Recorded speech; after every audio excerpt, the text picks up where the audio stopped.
जादुई दूध देने वाली भैंस। किशनलाल एक गरीब किसान था। वो अपनी पत्नी बिमला और अपनी भैंस के साथ जीवन बसर किया करता था। उसे अपनी भैंस से बहुत लगाव था। दिन रात उसकी सेवा करता, उसी का दूध बेचकर और कुछ किसानी करके उनका घर चलता था। एक दिन उनके घर के आंगन में एक जहरीला सांप घूम रहा था। जैसे ही भैंस की नजर उस जहरीले सांप पर पड़ी तो वो उससे झगड़ा करने लगी। दोनों की लड़ाई देखकर किशनलाल बीच में आ गया, मगर उससे पहले ही सांप ने भैंस को डस लिया और उसे मार डाला। किशनलाल का रो रो कर बुरा हाल था। भैंस के जाने के बाद उसकी जिंदगी में जैसे खुशियां ही ना बची हों। उसकी पत्नी उसे लगातार समझाती है, अब कब तक अपनी भैंस को याद करके खाना पीना छोड़कर बैठे रहोगे? तुम बीमार पड़ जाओगे। अगले दिन वो हिम्मत करके अपने खेतों की तरफ जाने लगता है। अचानक वो रास्ता भटक जाता है और अपनी भैंस को याद करते करते एक जंगल में पहुंच जाता है। वहाँ उसकी नजर एक काले रंग की भैंस पर पड़ी थी, जो खून से लथपथ थी, जिसकी दोनों टांगे घायल थीं। किशनलाल का मन उसके लिए पिघल जाता है। वो जैसे तैसे करके है और उसे अपने घर ले आता है। ये तुमने क्या किया? इतनी बूढ़ी भैंस को घर तक ले आए हो? अब इसे क्या खिलाओगे?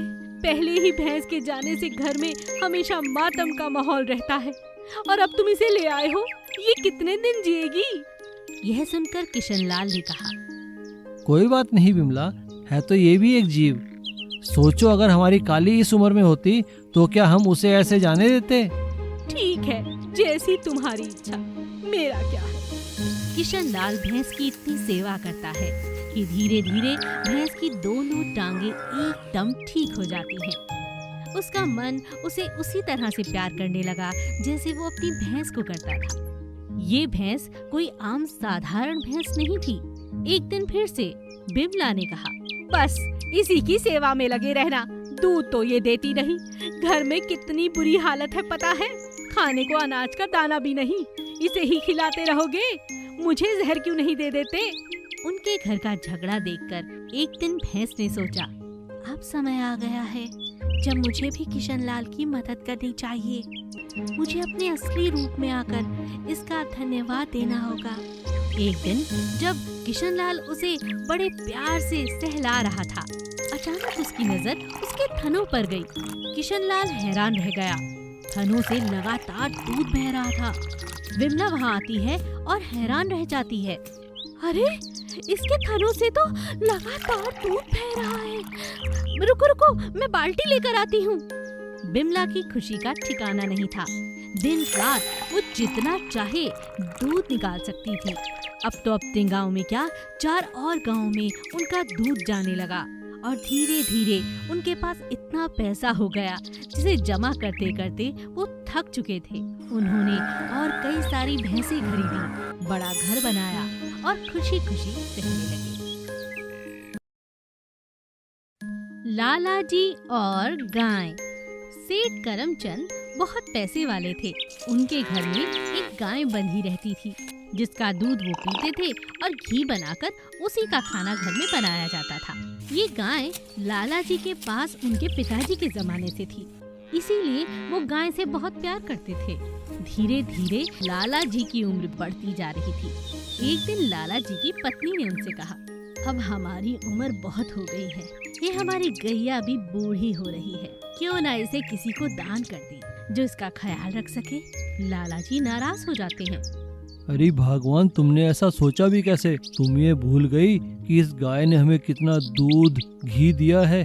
मैं तो बस एक बात कह रही थी, अगर आपको नहीं देना है तो रहने दीजिए। एक दिन लाला जी के घर में चोर आ जाते हैं। लाला जी उस दिन शहर से कुछ काम के लिए बाहर जाते हैं। चोर के आते ही गाय इतना शोर मचाती है कि सेठानी उठ जाती है। चोर चोर! लाला जी की पत्नी चोरों को रंगे हाथ पकड़ लेती है।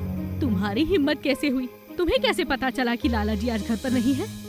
देखो, ज्यादा बकवास मत करो और जो कुछ भी तुम्हारे पास है मेरे हवाले कर दो, वरना मैं तुम्हें मार डालूंगा।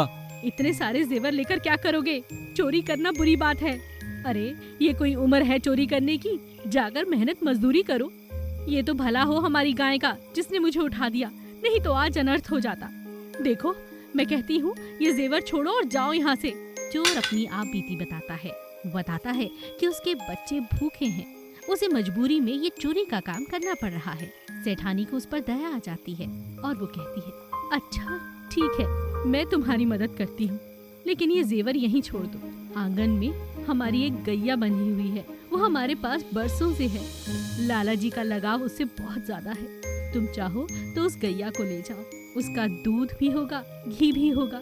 तुम्हारे घर में अनाज की कभी कोई कमी नहीं होगी। चोर सेठानी के पैरों में गिर जाता है, उसका धन्यवाद करता है। आपका बहुत बहुत धन्यवाद, आपने मेरी मदद की। मैं आपका ये एहसान जिंदगी भर नहीं भूलूंगा। अगले दिन जब सेठ वापस लौटता है और गैया को वहाँ नहीं पाता तो वो बहुत नाराज हो जाता है। अरे भगवान, गैया कहाँ गई? तुम्हें गाय का ध्यान नहीं रख सकती? तब सेठानी उन्हें समझाती है, अजी बस भी करो, कितना दूध कितना घी उस गैया ने हमें दिया। हमारे घर में किसी चीज की कोई कमी नहीं।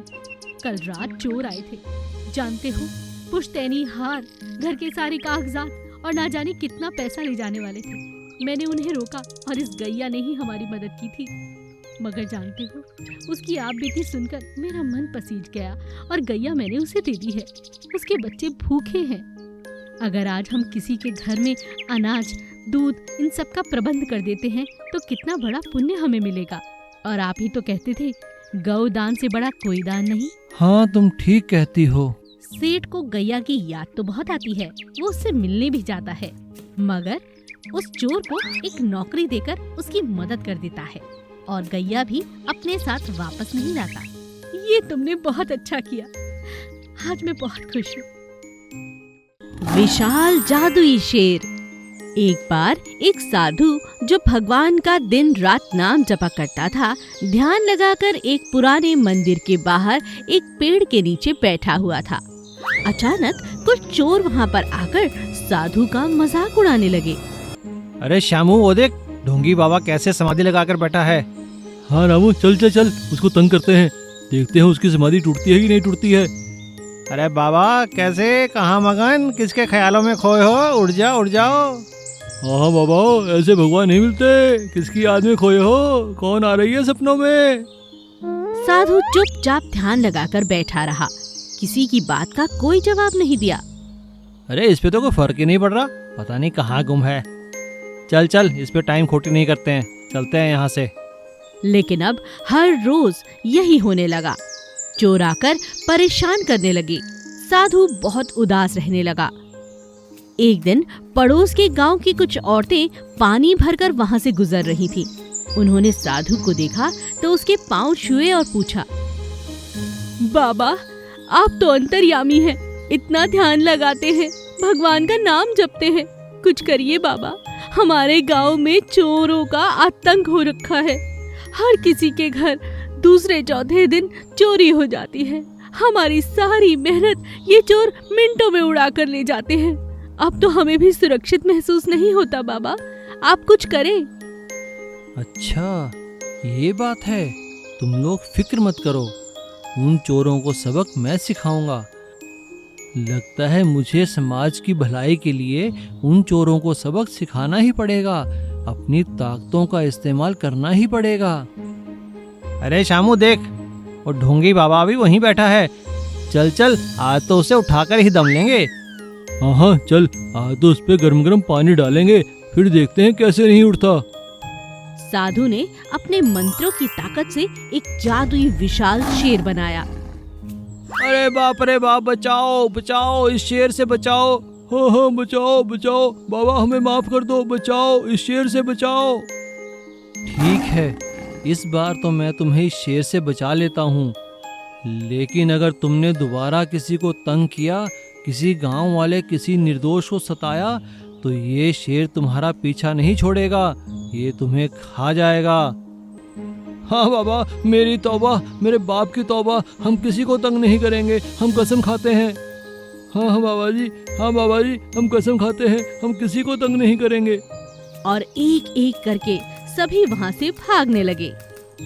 बाबा, आपकी कृपा हुई, अब यहाँ पर कोई चोर नहीं आता। पूरे गांव में खुशहाली ही खुशहाली है। हम आपका ये एहसान कभी नहीं भूलेंगे बाबा। सेठ चंपकलाल अपने पड़ोस के गांव के पास एक जमीन खरीदता है। वहां पर वो अपने लिए एक नया घर बनाना चाहता है, लेकिन जैसे ही वो मजदूरों के साथ उस घर के पास पहुंचता है और खुदाई करनी चालू करता है, मजदूर चिल्लाते हुए उसके पास आते हैं। सेठ जी, यहाँ विशाल मिट्टी के घर में एक सांप है, अब हम यहाँ काम नहीं करेंगे। सेठ हैरान हो जाता है कि इतना बड़ा सांप और इतना बड़ा उसका मिट्टी का घर भला कैसे हटाया जाए। हर मजदूर वहाँ से भागकर अपने घर पहुँच जाता है और कोई भी मजदूर वहाँ आकर काम करने को तैयार ही नहीं होता। अरे तुम लोग कहाँ भाग रहे हो? मैं तुम्हें 2 गुना पैसे दूंगा, लेकिन ये काम पूरा करके जाओ। अरे नहीं सेठ जी, हमें अपनी जान प्यारी है, हम यहाँ काम नहीं करेंगे। सेठ बहुत पछताता है और अपनी पत्नी से कहता है, अरे भगवान, क्या बताऊं, अनर्थ हो गया, हम तो बर्बाद हो गए। जहाँ हम लोग नया घर बना रहे थे वहाँ तो एक विशाल का सांप रहता है, वो भी अपने विशाल घर में। कोई मजदूर वहाँ काम करने को तैयार ही नहीं, अब हम क्या करें? अजी आप परेशान क्यों होते हो? इतनी अच्छी हवेली है अपनी, हम यहीं रह लेंगे। नया घर क्यों बनाना?